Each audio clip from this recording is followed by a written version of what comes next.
Hello, everyone. Yesterday in my sermon, I challenged everyone to read the book of Jonah in the Hebrew Testament as a spiritual practice. And with that, I offered that the book of Jonah is a story about someone who is trying to run away from the call God has placed in their life.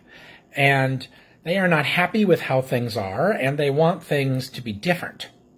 Much like where we're at right now in the pandemic. There's a lot of interesting similarities, I think, between our journey today and the journey of Jonah. So let's read from Jonah, the first chapter, and it begins. Now the word of the Lord came to Jonah, son of Amittai, saying, Go at once to Nineveh, the great city, and cry out against it, for their wickedness has come up before me.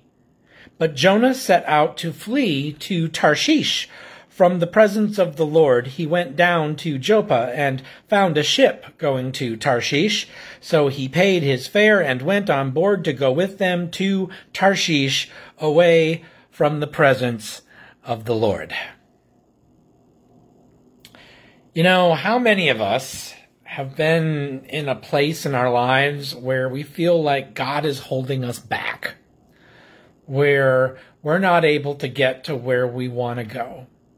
We're not able to get what we want, what we believe we desperately need, and we feel stuck, held back, controlled, diverted, directed.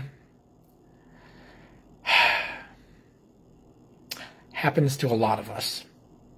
I remember when I was young, like 17 years old, graduated from high school, I had that stereotypical pressure that I felt like I needed to know what I was going to do with the rest of my life, and I really did not know what I was going to do with the rest of my life. And facts be told, I would have never imagined what my life actually became. But in the moment, as 17-year-old Rob, I was convinced that I needed to figure it all out, that I needed to have a plan. And so I would make a plan. I would get it all figured out. I would claim what I wanted for my journey. And then every time something happened to interrupt that journey, it would upset me. It would cause me a great deal of distress and anxiety because things were not going according to plan, and I would have to change plans accordingly. Well, there's an old joke. How do you make God laugh? Tell God your plans. The reality is, and what I learned later in life, with a lot more life experience behind me, is the simple truth that you can't plan everything, that the future is never guaranteed, that all that you really have is the moment. And yet, we are stubborn people. We may, if we sit down and get honest with ourselves, be able to say, I know where God is calling me. I know what God wants me to do. And then we turn around and we do the exact opposite thing because we don't really want to do what God wants us to do. We don't want to do what we know is right because it's uncomfortable for us, or it challenges one of our beliefs or assumptions or comfort levels, or our perhaps lack of self-confidence and self-worth. In my case, that was often the case earlier in my life, a lack of self-confidence and self-worth, that even when I knew where I was being called, my lack of self-confidence and self-worth would make me turn around and go in the opposite direction. Just like Jonah, who gets on that boat to go to Tarshish instead of to Nineveh. This is hard. The pandemic, it's hard. Be kind to yourself.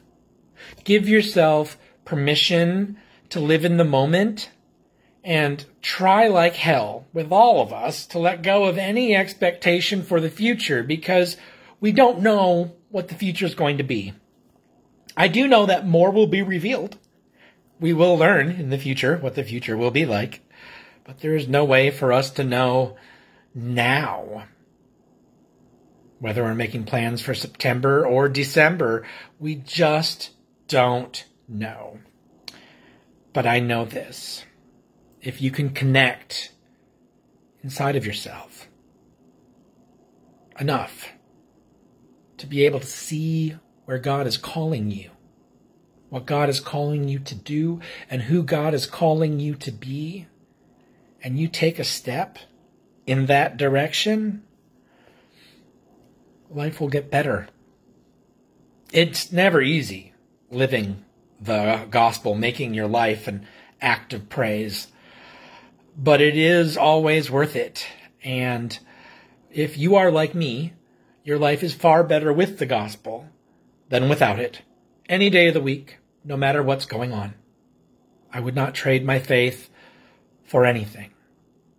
Even when I myself buy that ticket to Tarshish because I don't want to go to Nineveh,